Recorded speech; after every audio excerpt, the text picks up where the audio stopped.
Hey guys, how are we doing? So as you see, I'm gonna talk about this, let's call us beginner knife makers, and a couple mistakes.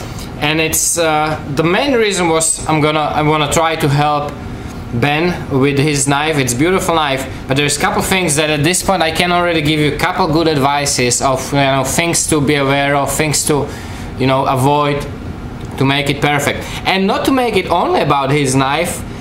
I have actually my first knives that are probably worse than his knife.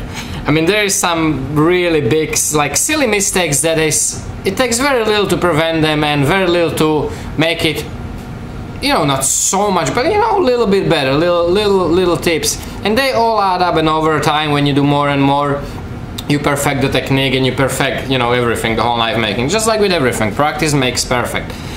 So one of the first thing, it's very simple thing, is Ben doesn't have it so much, but I'm gonna show it on mine. Yeah, both of mine. This is actually, it's not even a knife, because this was done from the saw blade that I thought was hardened, but it wasn't. And once I finished everything, I found out that it actually wasn't even hardened. So this was my first attempt on a knife, but it didn't actually ended up being one actual functional knife.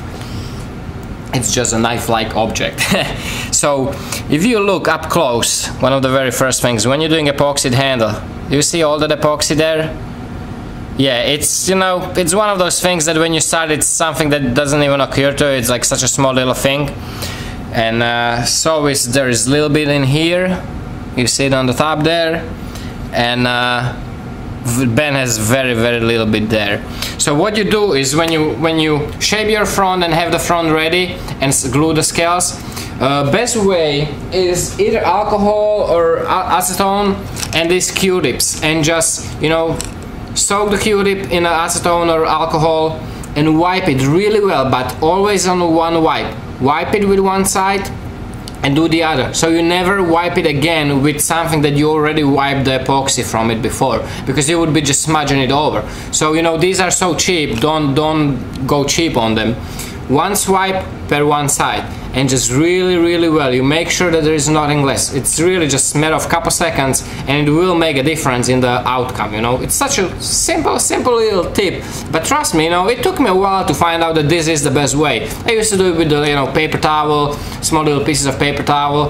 This just gets there the best. You can really get in there in that corner and clean it up. So that's the first tip. Second tip, another thing what I have also on my first knives, and I also see on the Ben. Again, a very small thing, but a very easy fix for it. It seems like it's so much work to do when you're starting. It seems like it's not even worth to do, but it really isn't that much. So if you look at both of these knives and the spines and all the way around, so certain areas have the grind lines going with the spine, and certain areas, let me focus it, certain areas, here's the best way to see it. So here you have the grind lines going nice from the front to the back, but here it changed and I went across. So that's, I don't know, it's just one of those things that you probably don't even realize on the beginning.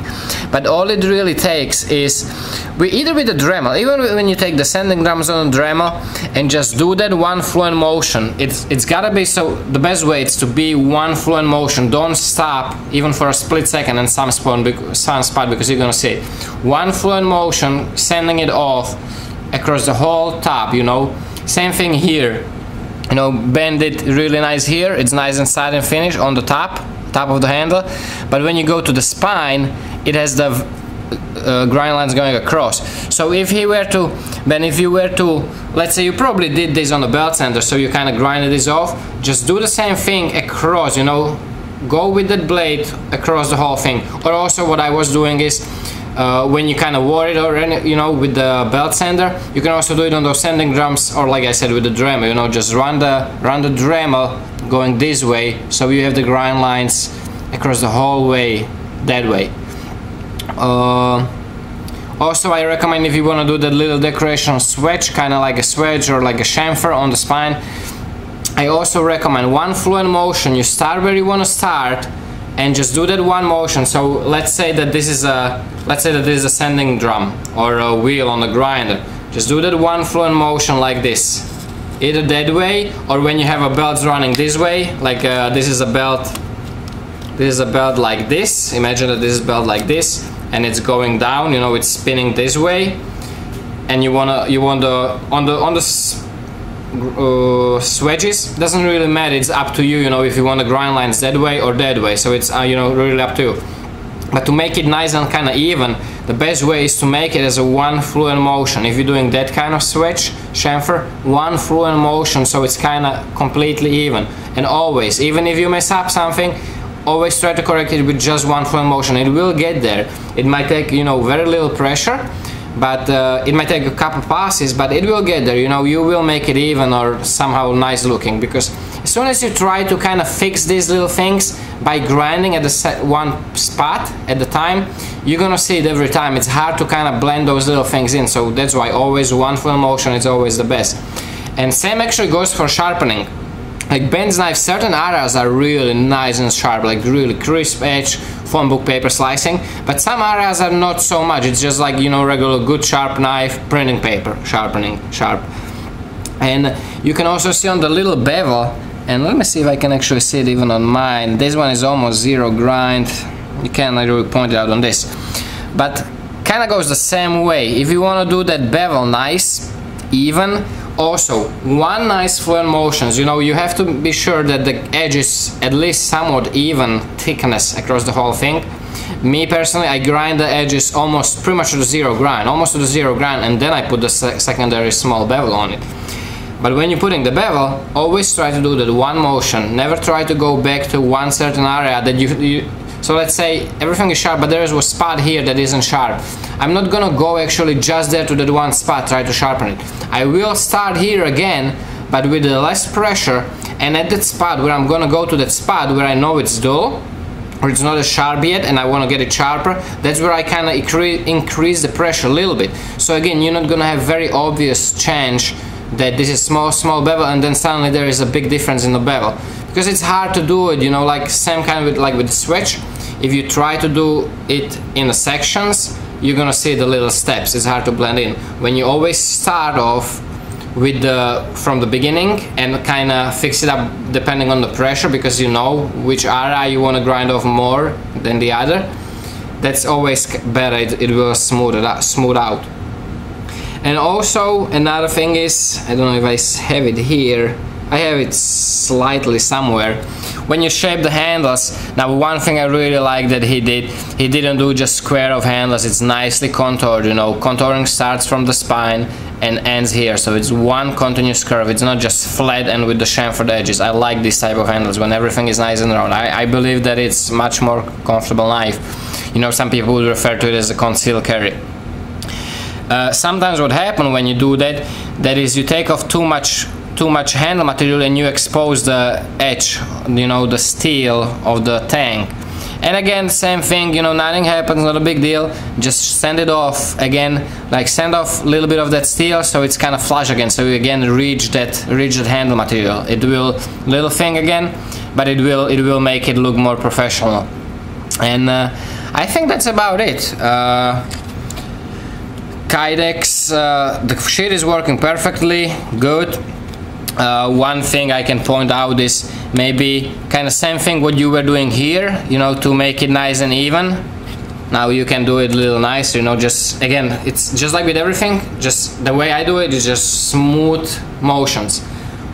One continuous motion, so it's like try not to stop, and that makes everything look more seamless, you know. You're not gonna have the little breaks of the angles. It will help you with that. But also do the same thing. I would recommend doing the same thing here, because here I can see one side is a little lower than the other. So if you do the same thing, it would, you know, it would make it all even, like all the edges would be even. And I do all the sanding before I actually press it. I don't know if you guys know, I don't know if you watched that long video, the last one about the Kydex, the longest one. I shape everything and finish everything without the rivets actually being pressed in, you know, flared. They are just put into place, they hold the sheet together, but they are not flared out. So, and when I finish everything, completely everything, polishing the edges and everything, I pop them out, take it apart, clean everything perfectly, and then I put it back together, put the rivets in, and then I flare them out, you know, then I press it. So I guess that's it. I don't think I wanted to talk about anything else. The epoxy, the uniform grind lines everywhere, and I think that's about it, guys. Ben did really good job, guys. Ben is 11 years old, and I wish I could do this when I was 11. I didn't even know what the, you know, I carried one of those silly little fishing knives. If you remember, if you go back in my collection, there is a fishing knife. That was like the best thing I could have had. Couldn't even dream about doing something like this in 11 years old. So definitely great job, Ben. Thank you, I really appreciate it, and I appreciate your support and everything. Guys, hope you enjoyed it. Hope you found the little couple tips helpful. Definitely don't mean it as putting Ben down. I'm trying to help him and trying to help you guys out, because I know a lot of you guys asked that if I could point, you know, give you those tips not only to him privately but also publicly, and I asked him if he would mind, and he said yeah, definitely, no problem. So guys, Ben, I appreciate it. Guys, I appreciate you watching. Take care, stay safe, and remember, don't cut yourself.